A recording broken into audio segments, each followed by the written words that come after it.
Hi friends, welcome back to my channel. இன்றைக்கி பார்த்தீங்கன்னா test பேட்ச்சில் வந்து எப்படி ஜாயின் பண்ணணும், எப்படி ஜாயின் பண்ணக்கூடாது அப்படின்றத வந்து நான் உங்களுக்கு சொல்லியிருக்கேன். ஓகேங்களா? வாங்க வீடியோக்குள்ளே போகலாம். சேனலை சப்ஸ்கிரைப் பண்ணாதவங்க கொஞ்சம் சப்ஸ்கிரைப் பண்ணிவிட்டு பாருங்கள். ஓகேங்களா? ஃபஸ்ட்டு வந்து நீங்கள் எதனா ஒரே ஒரு டெஸ்ட் பேட்சை சூஸ் பண்ணி அதை தான் நீங்கள் வந்து ஸ்டார்டிங் டு எண்டு ஊரில் நீங்கள் ஃபாலோ பண்ணணும். ஓகேங்களா? நான் பார்த்தீங்கன்னா கிறிஸ்டோபா சார் ஃபாலோ பண்ணுறேன். அவர் பார்த்தீங்கன்னா 125 டாபிக் வந்து கொடுத்துருக்குறாரு பாலிட்டிக்கு. அதை வந்து நோட் போட்டு எழுத சொல்லியிருக்காரு. அதுக்காக தான் இந்த நோட் வாங்கியிருக்கேன். நீங்களும் வந்து ஒன்றுக்கு மேற்பட்ட டெஸ்ட் பேட்சில் ஜாயின் பண்ணாமல் எதனா ஒரு டெஸ்ட் பேட்சாக ஜாயின் பண்ணி அதை வந்து ஸ்டார்டிங் டு எண்டு ஊரில் ஃபாலோ பண்ணுங்கள்.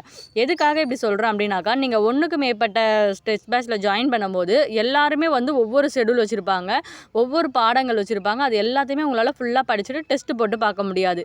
அதுக்காக தான் சொல்கிறேன், யாருதுன்னா நீங்கள் ஒன்றுத்தை வந்து சூஸ் பண்ணி அதை வந்து ஸ்டார்டிங் டு எண்டு ஊரில் ஃபாலோ பண்ணுங்கள். அப்போ தான் வந்து குரூப் 4 எக்ஸாமோ 2ஆக இருக்கட்டும் இல்லை 4ஆக இருக்கட்டும், எதனா ஒன்றுத்தில் உங்களால் சக்ஸஸ் பண்ண முடியும். யாருன்னா ஒருத்தவங்கள ஃபாலோ பண்ணுங்கள்.